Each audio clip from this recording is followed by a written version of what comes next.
So with that being said, I'm going to introduce a gentleman who's going to give us a few moments of his time telling us his experiences. It's a gentleman from West Greenwich. His name is John Capice. He's just going to tell us some of his experiences and kick off the program. So thank you again all for coming, and I'd like to introduce John Capice.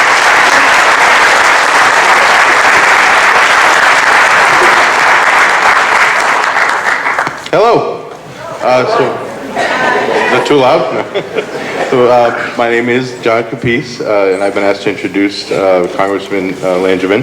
But before I do so, I'd like to just share a bit about how the Affordable Care Act provided for me life-changing access to health care. I was raised in West Greenwich, about 10 minutes from this auditorium, in an upper middle-class home. Both of my parents were gainfully employed and happily married.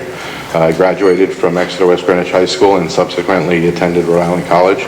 I even had a grandfather who was a state representative, the late Democrat Al Cardenti.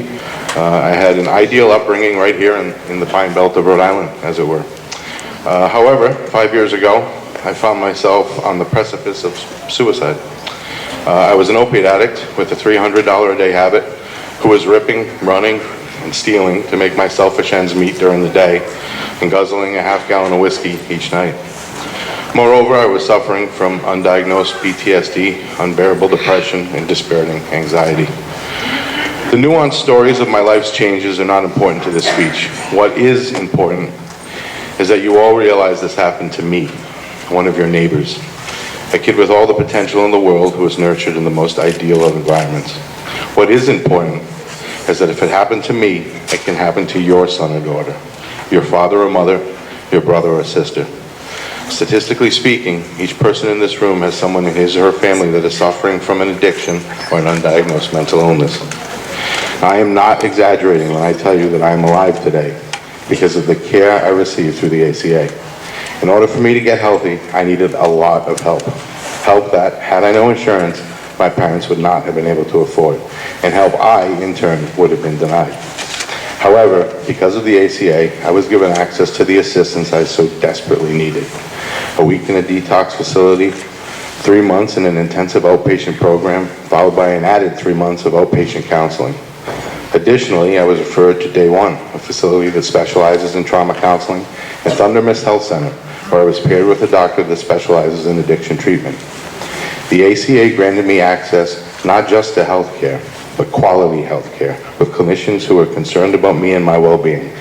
In fact, my primary care physician, who is here today, with whom I was linked back in 2012, is still my doctor. Lastly, perhaps most importantly, the ACA also afforded me the opportunity to obtain certain medicines that under normal circumstances are prohibitively expensive. Today, I work for a nonprofit in Providence called Open Doors, where I run a re-entry program out of medium security at the ACI called 9 Yards, where many of our clients benefit from life-saving medications like Suboxone because of the ACA. I'm also on the West Warwick Overdose Prevention Work Group. I hold a master's degree from Providence College, and I am an associate adjunct professor at Roger Williams University. Most importantly, however,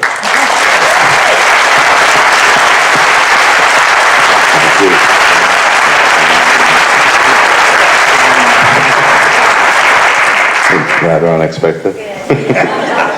Most importantly, however, I am a contributing tax-paying member of society who now buys his health insurance through the marketplace. So in the light of the ACA, I have in fact come full circle.